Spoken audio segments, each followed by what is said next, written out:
Baik, selamat datang. Pada kesempatan kali ini aku akan menjelaskan super template ketujuh, di mana super template ini dikhususkan untuk teman-teman yang bergerak di bidang sewa kosan, kontrakan, ataupun penginapan.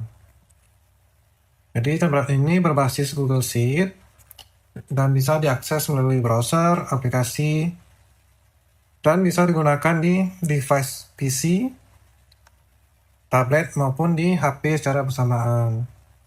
Oke, kita mulai dari halaman pertama, yaitu pengaturan template. Saya zoom dulu. Nah, pada halaman pengaturan ini, teman-teman dapat mengatur semuanya sesuai dengan kebutuhan usaha teman-teman. Jadi, untuk pertama adalah daftar produk dan harga. Bisa diisikan nama-nama kamar atau nomor kamar, atau produk lainnya untuk penyewaan ini. Kategorinya diisi satuan, jumlah, dan biaya sewanya, serta satuan sewanya. Lanjut ke pengeluaran operasional. Ini untuk pengeluaran, silakan diisi daftar-daftarnya. Begitu juga dengan akun keuangan dan status pesanan. Untuk akun keuangan dan seluruh lainnya bisa diganti sesuai dengan kebutuhan. Contohnya di sini yang QRIS ini bisa dihapus, diganti dengan Bank BRI misalnya. Itu bisa. Atau ingin ditambahkan juga bisa, ataupun ingin dikurangi juga bisa. Tapi khusus untuk status pesanan, opsi mulai dan selesai tidak dapat diganti. Teman-teman dapat menambah opsi baru di bawahnya atau menghapusnya juga boleh, tapi khusus untuk mulai dan selesai tidak dapat diubah ataupun diganti. Oke, kita lanjut pada halaman pertama, itu halaman pencatatan pemasukan. Sebenarnya ini adalah catatan transaksi sewanya. Jadi, caranya teman-teman cukup isi dari sisi yang paling kiri. Pertama, mulai dari ID pesanan, lanjut ke tanggal masuk atau tanggal mulai booking. Caranya dengan double klik untuk yang menggunakan browser, sedangkan untuk yang menggunakan aplikasi inputnya manual dengan cara bulan, di bulan 6, garis miring tanggal, anggaplah tanggal ini tanggal 27 tahun 2026. Nah, dia akan muncul menjadi seperti ini. Lalu inputkan nama, kontak, dan alamat pelanggannya. Deskripsi ini opsional, bisa diisi atau tidak. Lalu untuk deskripsi produknya yang disewa apa, contohnya ini kamar penginapan 1. Atau teman-teman selain menggunakan tanda panah ini juga bisa input manual, contohnya ini kamar penginapan. Nah, dia akan muncul sugestinya di sini, tinggal dipilih.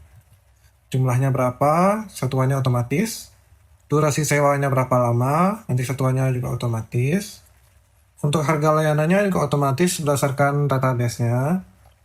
Namun jika ada penyesuaian harga, misalnya ingin memberikan diskon atau biaya ekstra, silakan input di kolom penyesuaian ini. Contohnya ini untuk minus atau diskon, ditulis dengan minus 50.000 tanpa simbol mata uang ataupun tanda titik.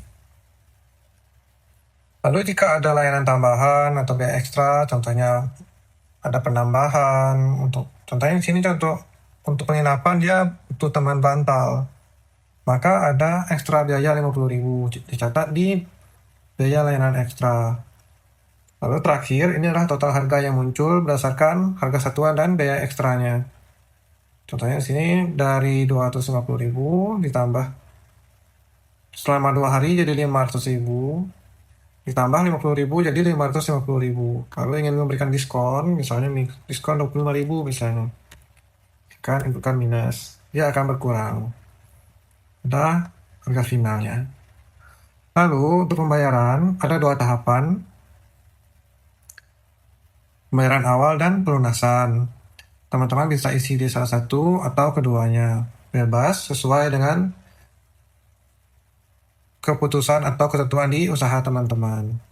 Untuk inputnya juga begitu, tinggal input angka saja, misalnya 525, begitu akun keuangannya apa. nanti dia akan berstatus lunas. Ini karena dia udah kelebihan bayar. Kita hapus kembali. Nah, jadi dia akan ada status lunas. Nah, dia akan lunas. Yang minus ini berarti dia kelebihan bayar karena kita ubah tadi. Lalu periode sewa adalah tanggal mulai ini adalah tanggal mulai penyewaannya. Jadi dia mulai sewa dari tanggal 17 sampai tanggal 19. Jadi totalnya ada 3 hari atau 2 hari. Lalu status pesanannya apakah selesai atau mulai. Selesai berarti sewanya sudah dikembalikan barangnya atau ruangannya sudah dikosongkan. Tapi jika mulai, status penyewaannya masih berlangsung. Dan akan dihitung otomatis sisa waktu sewanya sisa berapa hari. Contohnya di sini adalah waktu 96 hari lagi. Oke, kita lanjut ke halaman berikutnya. Nah, ini adalah pencatatan operasional dari usaha. Cukup diisi dari sisi paling kiri, dari nomor, tanggal. Untuk deskripsi ini opsional. Maksud ID pesanan di sini adalah jika transaksi penyewaan ada biaya operasionalnya, misalnya untuk pembelian barang atau lainnya, maka pilihlah ID pesanannya di sini sesuai dengan ID pesanannya. Contohnya tadi di sini untuk atas nama Andi Pratama dia sewa kos, ternyata dia untuk penyewaan itu kita butuh biaya untuk misalnya untuk pengecatan atau pembelian spray dan lainnya yang merupakan fasilitas kita, maka dicatat di sini. Kategori ini berdasarkan halaman pengaturan. Silakan dipilih. Pembayarannya juga 2 tahapan, bisa salah satu saja jika memang hanya 1 kali tahapan. Statusnya juga terhitung otomatis, sisa hutang maupun status pembayarannya. Oke, kita lanjut. Nah, ini adalah halaman inventaris sewa otomatis. Jadi di sini kita dapat memantau yang mana saja yang tersedia. Contohnya di sini, dari semua produk yang ada atau kamar yang ada, yang tersedia hanya penginapan 2 dan penginapan 3. Kenapa? Karena untuk produk lainnya atau kamar-kamar lainnya masih disewa. Lalu kita lanjut.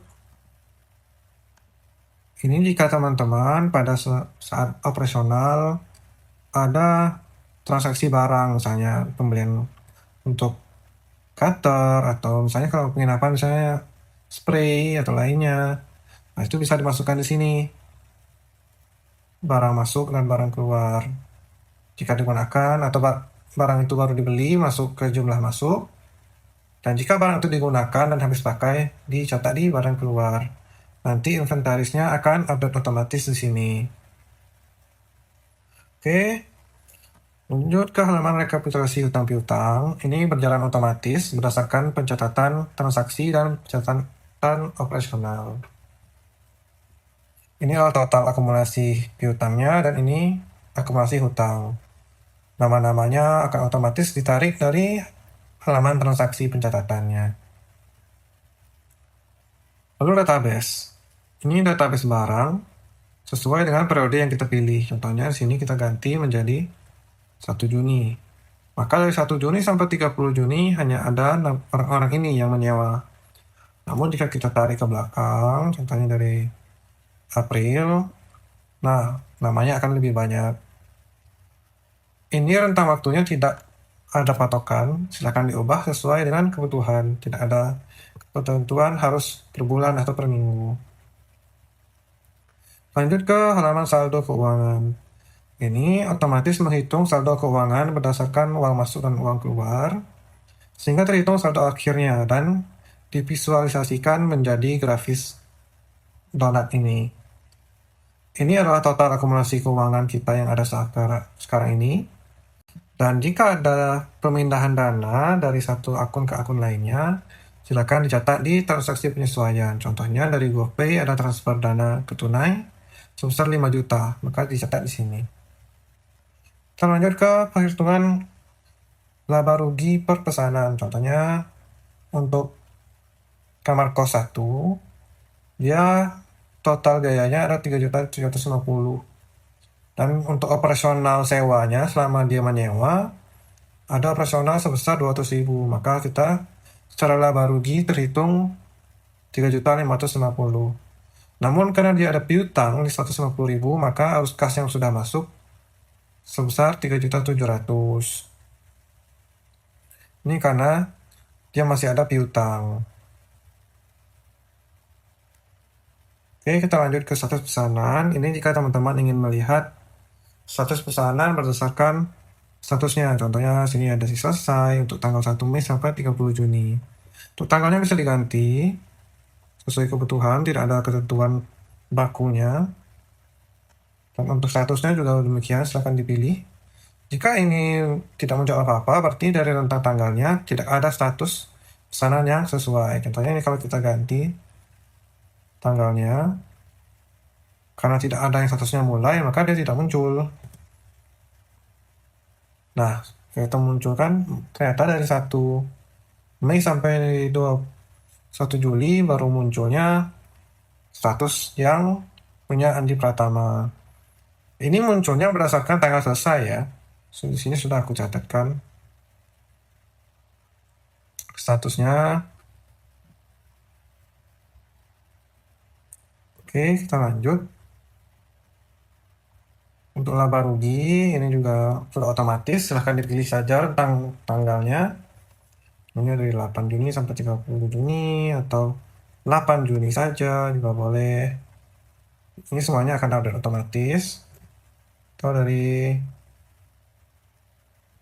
tanggal sebelumnya 20 Desember, maaf. Ini misalnya dari tanggal, kita buat tanggal bulan 5 atau bulan Mei tanggal 1 tahun 2026. Nah, nilainya akan berubah otomatis.